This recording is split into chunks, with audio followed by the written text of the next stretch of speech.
You've probably seen a couple and thought, why are they even together? They don't seem to like each other, but they stay. This isn't just about them. It's also about what happens when that couple is us. Have you ever sat next to someone you're dating and quietly realized, I don't actually admire this person, so why am I still here? On the outside, it looks like a normal relationship. On the inside, it feels like a secret you're keeping from yourself. You introduce them to your friends and stumble over the words. You're not exactly proud. In your head, there's an eye roll you'd never admit out loud. It's like you're already half checked out, but still playing the role of partner. Telling an on-drama events. Online, you look like a great couple. Cute photos, nice comments, everyone convinced you're in love. At some point, the question hits you. Why do I keep choosing people like this? Different faces, slightly different stories, but the same feeling of not really admiring who you're with. Underneath it all, something deeper is running the show. Self-worth. How you see yourself quietly decides who you believe you're allowed to love. So when you meet someone stable, kind, emotionally smart, a part of you lights up and another part panics. I'd have to really show. Instead, it's easier to nitpick. Weird smile, don't like that hobby, probably boring. Tiny reasons to swipe left become armor.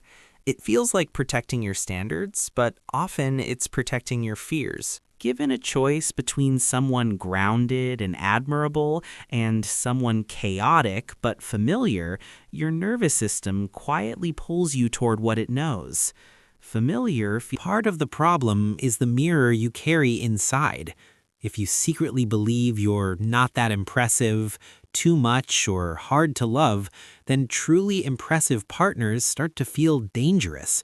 Self-worth echoes back as, people like that don't end up with people like me. So you might gravitate toward projects, people you can fix, manage, or stay one step above.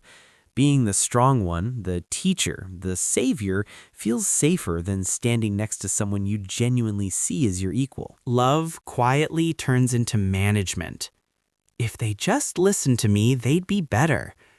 You start giving advice instead of sharing vulnerability.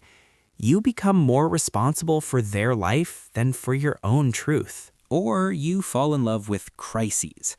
You're the rescuer, they're always in trouble. It feels noble, meaningful, even romantic to save them. But if you're honest, you're in love with the idea of saving them, not with actually being with them. Sometimes you're not even in love with the person in front of you.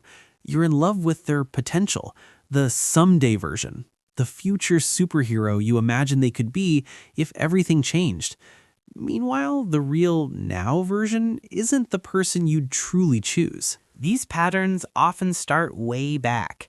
Maybe you grew up with a gold standard figure, critical, distant, or impossible to please. Now, choosing a soft, lost, or struggling partner can feel like rebellion. A quiet way of saying, I refuse to repeat my history, even if I still don't fully choose what's good for me. Your inner compass gets calibrated around one thing, avoiding pain. So you steer hard away from what hurt before, but you're not necessarily steering toward what you truly value.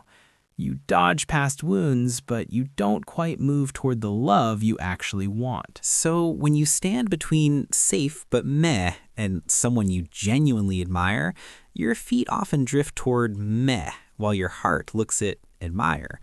It feels less risky to choose someone who can't really break your heart.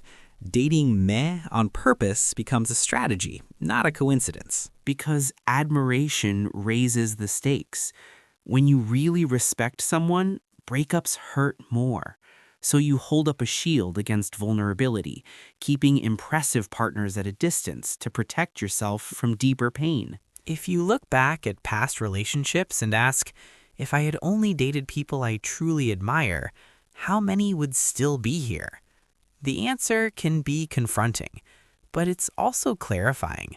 It shows how much your self-worth has been choosing for you. Now the question becomes, am I choosing someone I respect or choosing to stay small?